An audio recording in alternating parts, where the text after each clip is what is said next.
আৰু বদৰুদ্দিন আজমলৰ পৰিয়ালে বা কি কুৰবানী দিব সি ইউপিৰ পৰা এইটো ষ্টেটমেণ্ট দিছে এতিয়া বদৰুদ্দিন আজমলৰ সেই পৰিয়ালটো হুজাই চেক কৰিলে গম পোৱা যাব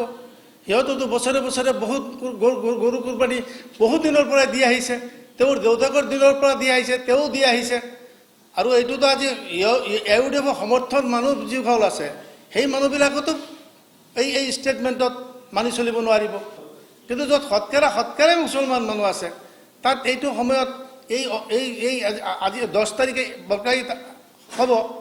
এই সময়ত তেখেতে ষ্টেটমেণ্ট মাৰি কাক বা সন্তুষ্ট কৰিবৰ কাৰণে কৰিছে এইটোতো অসমৰ মানুহে বুজি নাপাব নহয় আৰু তেখেতে এইটো ৰাজনৈতিক লাভৰ কাৰণে যদি কৰিছে বা তাৰ ব্যক্তিগত লাভৰ কাৰণে কৰিছে এইটো মানুহে এতিয়া সন্দেহ প্ৰকাশ কৰিব ৰাজনৈতিকভাৱে কাকো সন্তুষ্ট কৰি কৰিছে এইটো মোৰ সন্দেহ হয় কোনোবা হয়তো সন্তুষ্ট কৰিবৰ কাৰণে এইটো কৈছে সনাতন ধৰ্মৰ মানুহতো ইয়াতে শতকৰা 80 জন আজি নহয় প্ৰি ইণ্ডিপেণ্ডেণ্ট ইয়াত শতকৰা 80 জন হিন্দু মানুহ আফটাৰ ইণ্ডিপেণ্ডেণ্ট শতকৰা 80 জন মানুহ যেতিয়া ইয়াতে দিল্লীত মোগলে শাসন কৰিছিল তেতিয়া শতকৰা 80 জন হিন্দু মানুহে আছিলে গোটেই ইণ্ডিয়াত না এতিয়া আকৌ এনালাইজ হ'ব তেখেতে এই ষ্টেটমেণ্টটো কি কাৰণত আজি দিলে এই 4 দিন আগত 6 দিন আগত আজি 4 তাৰিখ চলি আছে 6 দিন আছে মানুহ কুৰবানী গৰু কিনি পেলাইছে তেখেতেও এইটো বুজি পায়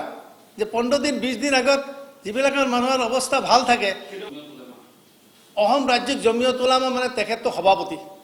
দুটা জমিয়ত শুনক অসম জমিয়ত দুটা ফালত পগাইছে এটা হ'ল আপোনাৰ ইয়াত বদৰুদ্দিন আজমল এটা নেতৃত্ব দিছে আৰু এটা মানে আপোনাৰ হেৰিয়ে দিছে এই মানুহজনৰ নাম মই পাহৰি গৈছোঁ মুস্তাক আহমদে নেতৃত্ব কৰিছে এতিয়া চাওক একেই সম্প্ৰদায়ৰ ভিতৰত দুটা জমিয়ত আৰু জমিয়ত বাংলা পতা সিহঁতৰে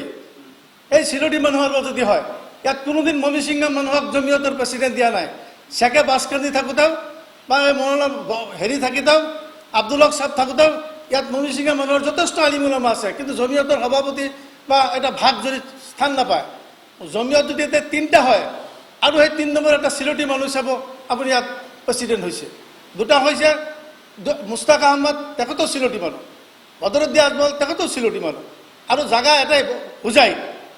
আৰু 5টা জমিয়ত যদি হয় নেতৃত্ব হুজাইৰ পৰাই কৰিব